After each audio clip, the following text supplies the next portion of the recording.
Double-click on the section of your seating chart to add your seats into it. You'll see some new symbols on the left-hand menu.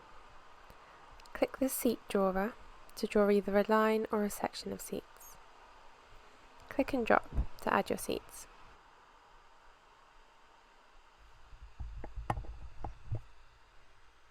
Repeat for as many rows as you have, or as many seats as you have in that section.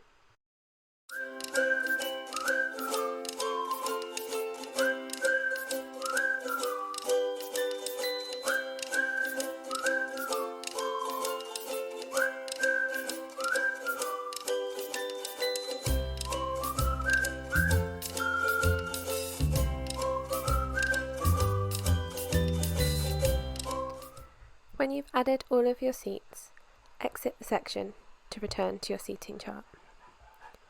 You can copy and paste an entire section full of seats to save time. You should also label your sections so that when people have their tickets, they'll know which area of your venue they're heading to.